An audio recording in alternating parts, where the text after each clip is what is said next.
നമ്മളെന്തായാലും ഈ കഴിഞ്ഞ ദിവസങ്ങളിൽ IPL ടീമിൻ്റെ റിവ്യൂവും അവരുടെ പ്ലേയിങ് ഇലവനും അവർ സ്ട്രെങ്തും ഒക്കെ പരിശോധിച്ചു. വീഡിയോ കാണാത്തവർക്ക് ഞാൻ ഡിസ്ക്രിപ്ഷനിൽ കൊടുത്തേക്കാം, നിങ്ങൾ കാണണം, സപ്പോർട്ട് ചെയ്യണം. ഇന്ന് നമ്മളെന്തായാലും പരിശോധിക്കാൻ പോകുന്ന ടീം പഞ്ചാബ് കിങ്സ്. ഏകദേശം 2008 മുതൽ 2024 വരെ പരിശോധിക്കുമ്പോൾ ഈ ടീം ഏകദേശം 2 പ്രാവശ്യമാണ് ക്വാളിഫൈ ചെയ്യുന്നത്. ഈ ടീമിൻ്റെ വിന്നിംഗ് പെർസെൻറ്റേജ് നോക്കിക്കഴിഞ്ഞാൽ ഏകദേശം 45.12% മാത്രമേ വിന്നിംഗ് പെർസെൻറ്റേജ് ഉള്ളൂ. ഏകദേശം 50-ലും താഴെ മാത്രം വിന്നിംഗ് പെർസെൻറ്റേജ് ഉള്ള ഒരു ടീമാണ് പഞ്ചാബ് കിങ്സ്. ഈ ടീമിൽ ഒരുപാട് ക്യാപ്റ്റന്മാർ വരും. എല്ലാ 2 വർഷം കൂടുമ്പോഴും ഇങ്ങനെ ക്യാപ്റ്റന്മാർ മാറിക്കൊണ്ടിരിക്കും. എന്നാൽ ടീമിന് ഇന്ന് വരെ ഒരു IPL ടൈറ്റിൽ സ്വന്തമാക്കാൻ കഴിഞ്ഞിട്ടില്ല.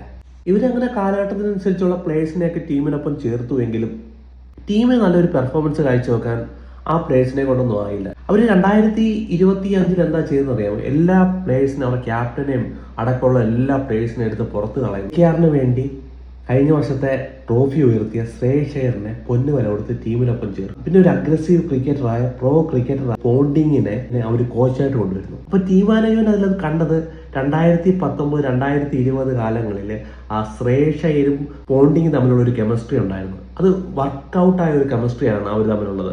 ആ 2019-2020 ഡൽഹി ക്യാപിറ്റൽസിന്റെ ആ പെർഫോമൻസും മാച്ചും ഒക്കെ കാണുമ്പോഴത്തേന് അവർ തമ്മിലുള്ള ഒരു ആ കോംബോയും അവർ തമ്മിലുള്ള ഒരു കെമിസ്ട്രിയും വർക്കാവുന്ന കാണാൻ കഴിഞ്ഞു.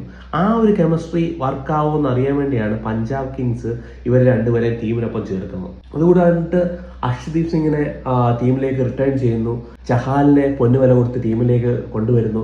5 ആസ്ട്രേലിയൻ പ്ലേയേഴ്സിനെ, ഓൾറൗണ്ടർമാരും എല്ലാം കൂടെയുള്ള 5 പ്ലേയേഴ്സിനെ ടീമിനൊപ്പം ചേർക്കുന്നു.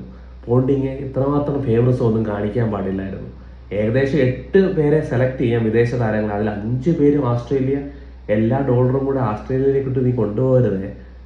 എന്തായാലും ഇത്ര വലിയ ഫേവറസ് ഒന്നും കാണിക്കാൻ പാടില്ലായിരുന്നു. പിന്നെ അവർ ആ സ്കോഡൊന്ന് പരിശോധിച്ച് നോക്കുകയാണെങ്കിൽ നല്ല ഓൾറൗണ്ടർമാരുണ്ട്, നല്ലൊരു ബോളിംഗ് ലൈനപ്പ് ഉണ്ട്. ആ സ്കോഡിൽ ഒരു ഇന്ത്യൻ എക്സ്പീരിയൻസ് ആയിട്ടുള്ള ഇന്ത്യൻ ബാറ്റിനെ അതിനകത്ത് നമുക്ക് കാണാൻ കഴിയുന്നില്ല. അതൊരു പോരായ്മ തന്നെയാണ് ടീമിൽ. ഏകദേശം നമ്മൾ ആ ഒരു സ്കോഡൊന്ന് പരിശോധിക്കുമ്പോൾ അവിടെ ഒരു സീനിയർ പ്ലെയർ ആയ അവരുടെ ക്യാപ്റ്റനായ ശ്രേയസ് അയ്യറിനെ മാത്രമേ നമുക്ക് അവിടെ കാണാൻ കഴിയത്തുള്ളൂ. അതിനകത്ത് നമ്മുടെ വിഷ്ണു വിനോദ് ഉണ്ട്. പിന്നെ നമുക്ക് പരിശോധിക്കുകയാണെങ്കിൽ യശാന്ത് സിംഗ് ഉണ്ട്, പിന്നെ ഷിമ്രൻ ഉണ്ട്, നെഹാൽ വധേരയുണ്ട്. അപ്പോൾ ശ്രേയസ് അയ്യറിനെ കഴിഞ്ഞ് നോക്കുമെങ്കിൽ മറ്റുള്ളവർക്കെല്ലാം ഇന്റർനാഷണൽ ക്രിക്കറ്റിൽ എത്രമാത്രം അവർ കളിച്ചിട്ടുണ്ടെന്ന കാര്യത്തിൽ സംശയമുണ്ട്. അതിൽ നോക്കുമെങ്കിൽ നെഹാൽ വധേര മാത്രമേ ഉള്ളൂ മുംബൈക്ക് വേണ്ടി ഒരു നല്ല പെർഫോമൻസ് ഒക്കെ കാഴ്ചവെച്ച് ഏകദേശം ഒരു എസ്റ്റാബ്ലിഷ് പ്ലെയർ എന്നൊക്കെ പറയത്തൊക്കെ നോക്കുവാണെങ്കിൽ നെഹാൽ വധേര മാത്രമേ അതിനകത്ത് നമുക്ക് കാണാൻ കഴിയത്തുള്ളൂ. അപ്പം ഈ വർഷം എൻ്റെ അഭിപ്രായത്തിൽ ശ്രേയസ് അയ്യറിനെ സംബന്ധിച്ചിടത്തോളം നല്ലൊരു റോള് ആ ടീമിന് വേണ്ടി കാഴ്ചവെക്കാൻ കഴിയണം. ആ ക്യാപ്റ്റൻ എന്ന നിലയിലും നമ്പർ 3 ബാറ്റർ എന്ന നിലയിലും കറണ്ട് ഫോം പരിശോധിക്കുവാണെങ്കിൽ ശ്രേയസ് അയ്യർ നല്ലൊരു ഫോമിലാണ്. ചാമ്പ്യൻസ് ട്രോഫിയിൽ ഉടനീളം നല്ലൊരു പെർഫോമൻസ് കാഴ്ചവെക്കാൻ ശ്രേയസ് അയ്യറിനായി. അപ്പോൾ ശ്രേയസ് അയ്യറിനെ സംബന്ധിച്ചുള്ള നല്ലൊരു ക്യാപ്റ്റൻ എന്ന രീതിയിലും ഒരു ബാറ്റർ എന്ന രീതിയിലും നല്ലൊരു പെർഫോമൻസ് കാഴ്ചവെക്കാനുണ്ട്. 110 കോടിയോളം രൂപ മുടക്കി ഇവർ കുറെ പ്ലേയേഴ്സിനെ ടീമിനൊപ്പം ചേർത്തിട്ടുണ്ട്. എന്നാൽ നമുക്ക് ഇവരെല്ലാം കൂടെ ഒന്ന് പരിശോധിച്ച് നോക്കാം. ഇവരുടെ ഒരു ഫൈനൽ പ്ലേയിങ് 11 നമുക്കൊന്ന് ചെക്ക് ചെയ്ത് നോക്കാം.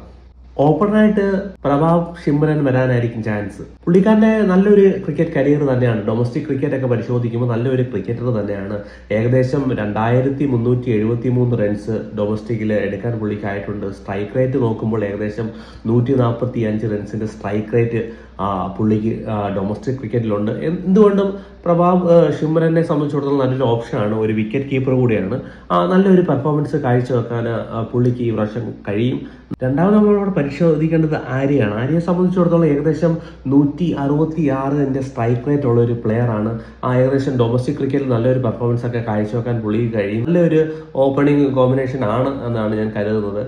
മൂന്നാമത്തെ പൊസിഷൻ നോക്കുകയാണെങ്കിൽ ശ്രേയസ് അയ്യർ ഏകദേശം 351 റൺസ് 2024 പുള്ളിക്ക് നേടാൻ കഴിഞ്ഞു. ക്യാപ്റ്റനാണ്. നല്ലൊരു പെർഫോമൻസ് കാഴ്ചവെക്കാൻ കഴിയുമെന്ന് തന്നെയാണ് കരുതുന്നത്.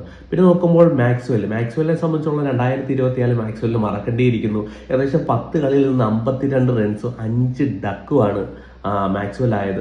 മാക്സ്വെല്ലിനെ സംബന്ധിച്ചിടത്തോളം ഒരു വർഷമായിരുന്നു 2024. ഭേദപ്പെട്ട ഒരു ഇന്നിങ്സ് ഒന്നും പുള്ളിക്ക് കാഴ്ചവെക്കാൻ കഴിഞ്ഞില്ല. എന്നാൽ മാക്സ്വെല്ലിനെ സംബന്ധിച്ചിടത്തോളം നമുക്കറിയാം ഏത് സാഹചര്യത്തിലും ടീമിന് ഉതകുന്ന ഒരു പ്ലെയറാണ്. നല്ലൊരു അഗ്രസീവ് ക്രിക്കറ്റ് ഒക്കെ കളിക്കുന്ന ഒരു പ്ലെയറാണ്. എപ്പോഴും ടീമിന് നല്ലൊരു ഘടകം തന്നെയാണ് മാക്സ്വെൽ. മാക്സ്വെല്ലിന്റെ ദിവസമാണെങ്കിൽ നല്ലൊരു പെർഫോമൻസ് ഒക്കെ കാഴ്ചവെക്കാൻ പുള്ളിക്ക് കഴിയാറുണ്ട്. പിന്നെ നോക്കുമ്പോൾ സ്റ്റോയിനിസ് ആണ്. സ്റ്റോയിനിസിനെ സംബന്ധിച്ചിടത്തോളം നമുക്കറിയാം നല്ലൊരു ഓൾറൗണ്ടർ ആണ്. നല്ലൊരു ബാറ്റിങ് നല്ലൊരു ബോളിംഗ് ഒക്കെ കാഴ്ചവെക്കാൻ 2-3 ഓവറൊക്കെ ബോൾ ചെയ്യാനും ഭേദപ്പെട്ട ബാറ്റ് ചെയ്യാനും കഴിയും. അവരെ സംബന്ധിച്ചിടത്തോളം ബിഗ് ഹിറ്റേഴ്സോ ഒരു ഫിനിഷേഴ്സിനോ കാണാൻ കഴിയുന്നില്ല. മാക്സ്വെല്ലിന്റെയും സ്റ്റോണിസിന്റെയും ഒക്കെ ഒരു പെർഫോമൻസ് ഈ പ്രാവശ്യം അവരുടെ ടീമിന് ഇമ്പോർട്ടന്റ് ആയിരിക്കും. അവരുടെ മധ്യനിരയെ സ്ട്രോങ് ആക്കാനും മാച്ച് ഫിനിഷ് ചെയ്യാനും നല്ലൊരു സ്കോർ സെറ്റ് ചെയ്യാനും മാക്സ്വെല്ലിന്റെയും സ്റ്റോണിസിന്റെയൊക്കെ ഇന്നിങ്സ് ഈ പ്രാവശ്യം ടീമിന് വളരെ ഇമ്പോർട്ടന്റ് ആണ്. പിന്നെ അവിടെ പരിശോധിക്കുന്നത് ശശാങ്ക് സിംഗ് ആണ്. ശശാങ്ക് സിംഗിനെ സംബന്ധിച്ചിടത്തോളം കഴിഞ്ഞ വർഷത്തിൽ 354 റൺസ് നേടാൻ പുള്ളിക്ക് ആയിട്ടുണ്ട്.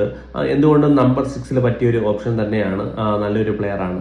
പിന്നെ നോക്കുമ്പോൾ നമ്പർ 7 സൗത്ത് ആഫ്രിക്കയുടെ ഓൾറൗണ്ടറായ മാർക്കോ ജാൻസനെ സംബന്ധിച്ച് നല്ലൊരു ബാറ്ററാണ്. അതുപോലെ ബാറ്റ് ചെയ്യാനും നല്ല ഒരു ബോൾ ചെയ്യാനും പുള്ളിക്ക് കഴിയാറുണ്ട്. അതുകൊണ്ട് എപ്പോഴും നല്ലൊരു ഓപ്ഷൻ തന്നെയാണ് മാർക്കോ ജാൻസൺ.